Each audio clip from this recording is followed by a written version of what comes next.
This is my squad.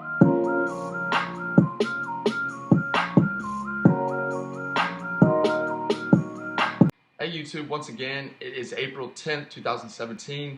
Lots been going on in the past week, so I thought there's plenty to talk about for a new video. Some things I'm going to talk about are basically the Syrian airstrikes that happened recently, and the chemical attacks. What I see the major problems going forward, whether or not Trump is kind of an accomplice, or if he's just incompetent, or if he's just playing chess. I'm going to talk a little bit about Turkey, some of the things that are the problems with our economy going forward, and also a little bit about Mike Cernovich on Pedogate, which we talked about last month. So hope you enjoy. The first thing that I would like to talk about is the Syrian airstrikes, the Syrian gassings, this whole kind of event that took place last week. So in case you're not aware, there was a supposed chemical attack that everybody's saying is done by Assad. To me, it doesn't make any sense why somebody in Assad's position would do this to his own people, especially when they're winning the war, to just gas their own people, to give a reason for the United States and other countries to come in there. And so I think that this was much more of a planned event. We might never find out the full perpetrators, but there's been many reports that have said that it's impossible for a cruise strike to be able to be sent in this short amount of time, which is about 1.5 to 2 days.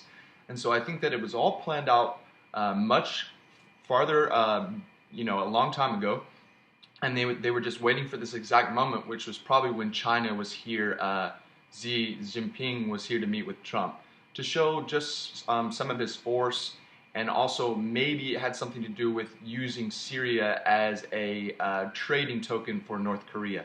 Like, we'll leave Syria as long as you help us take out North Korea. My question is Trump, there's this major push to go towards more war-mongering and global war, sort of like in our past, and I did not think that Trump was going to go down that route. So my question is he complicit in all of this? Is he incompetent, where he cannot stop his generals or see between the lines? Or is he playing some type of 12-dimension chess, trying to figure out something or do something that they can't see? I'm not totally for sure yet, because we haven't gone that far. But from what I see going forward is that this is a very long plan in order to bring Russia and the United States together in a very small area to start a hot war, basically. The powers that be, over time, they don't like the United States as a whole. They don't like Russia as a whole. And so the best thing that could work out for them is if there started to be a hot war, which would eventually destroy the United States and Russia. And this Syrian airstrike has led us perfectly to this moment. It's literally, everything is set up. And so everything is perfectly set up for something major to come about. The reason is because I believe that the United States allowed Russia, they told Russia that they were about to attack this airfield, and they said, okay, after that, the United States said, after that, we're not going to do it anymore. H.R. McMaster, all these guys in the NSC, I think they're not good dudes in reality. But they basically told Russia, we're going to bomb here just to show some strength, and then we're not going to bomb anymore. And so now Russia and Iran have came out and said, if you do it again, be prepared to pay the costs. And so basically they have perfectly set up this entire plan to bring Russia to Syria. We initially came in because we wanted to remove Assad for no specific reason. The Russians came here. Now you have the USA there. This attack happened. It's just one thing after another, and it's very scary. If we have one more attack, the Russians and the Iranians have said we're going to attack, and boom, that starts World War III more or less. It's going to be very scary, and we have to be very careful and watch out for it. I truly think that the biggest threat going forward in the Middle East is the ascendancy of Turkey and President Erdogan. So this week, April 16th, they're about to have a referendum that's going to grant him extended presidential powers, which will basically put him near the level of Kim Jong-un in North Korea. So in essence, they're trying to build a new North Korea dictatorship in the Middle East with Turkey. Turkey's much more powerful. They're much more expanded influence. So this is a very, very scary referendum that's going on, and we have to keep a close eye on it. If not Erdogan, this in essence, this power will be passed for whoever comes in the future. And so they're trying to put a permanent dictator, major dictator in Turkey for many years to come. So yeah, it just feels like slowly the powers that be are funneling us to this world war type scenario, and it's going to start in Syria. This is not just a civil war. There's lots of countries, lots of different types of people that are all here at this moment. And so it looks to be like it's been very pre-planned. Trump has essentially given over all the war-making powers to his major generals to do stuff even when Trump doesn't say so. And so now you have a small group of people that can basically flip the switch to start up World War III. And generals are giddy with this. They like to go to war, in essence. It's a sad deal, but they plan their whole lives for it. So major issues going forward in our economy. If our economy continues to go at the level it is without World War, or if there is a World War, there's still two major issues. So basically, the markets. The markets, I used to be a technical trader, so the markets at this level right now are very close to breaking to almost an insane level. If you break through about 21,500 at the Dow, I can't really see any way that it's going to come back below that. And so Trump might know this, and they might be holding it out for him and saying, hey, do this stuff and we will break it up to these new all-time highs. And if that happens, we could see 30 to 40,000 really quickly. If not, if this World War II type scenario comes through, then you can really see it just... So we have to be really careful about whichever way it's going forward. But there's major issues in the economy. Major issues in the economy include Amazon, who's basically becoming so powerful. I really wish that they try to stop its ascent, because it's pushing out of business many local retailers.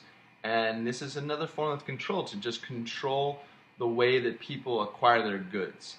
And so if Amazon keeps building at this level, it's going to be really bad for all retailers in the United States over a specific amount of time. Another thing are robots. The robots are taking our jobs. It's true. We have to really be careful about how robots are going forward. Driverless vehicles, taxis driverless, semi-trucks driverless, drones doing all our delivery. So basically, it's a lot of these things. People can say, oh, it's all good, but they don't understand how much it can really cripple our economy. If there's some type of World War III depopulation scenario, you can really see how they're trying to develop all these things beforehand. And so if there's less people, they're going to use all these robots to basically do the things that the people were doing beforehand. And so it's something to keep an eye about, and something to think about, how can we come out of this solution positive for everybody. So lastly, this past week, a guy by the name of Mike Cernovich, who I've sort of been following a little bit here and there, he came out and said exactly what I said in my video last month on Pedogate, with a little bit changes in it. He said that basically what is happening is that Trump is trying to put his people into power in the top secret and the classified sections of the government, and the people are basically stopping anybody that's not compromised through things like Pedogate, which basically means that if they have a compromising fact about them, or a video or footage with them with kids or whatever, they're not allowing them to progress up the top secret or the classified ladder. And so those people who are actually doing the testing on these people are the ones that are compromised. Another thing that was very important that he said is that their modus operandum is that they get these people, whether they be politicians or people in power or whatever, they get them to go to parties, they offer them some type of drugs, or just get them really, really blackout drunk. They take them back to another party, and they put little children, like 5, 6-year-old kids, all around them and take video and pictures. And when they wake up the next day, they say, look, we have these pictures and video of you, you're a pedophile, and then they can basically control them. And so this sort of answers my question that I had during the video last month, and I said, how can we distinguish who is good and bad among these this compromised pedophile rings? And so if we can somehow figure out who's been blackmailed and who's actually pedophiles, that's more of a specific way to figure out which one is wrong per se.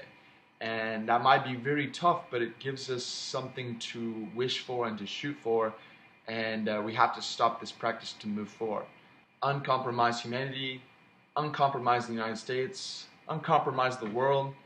This is very, very scary times that we're in, because evil is so easily seen. It's not even worried about being seen anymore. I've never seen it like that before. In the past, it's always behind the shadows. It's always hidden. But now it's right in our faces. It's really trying to push this controlled world order. There's a major depopulation effort that's going forward. And if there's not much that we as individuals can do except to theorize, to spread awareness, to be stable in our own lives and stable going forward. If there's any type of World War III situation, leadership is going to come from those who are stable in times of uncertainty. So be prepared for anything, hope for the best, plan for the worst. Let's push through. We can do this. God bless. Peace.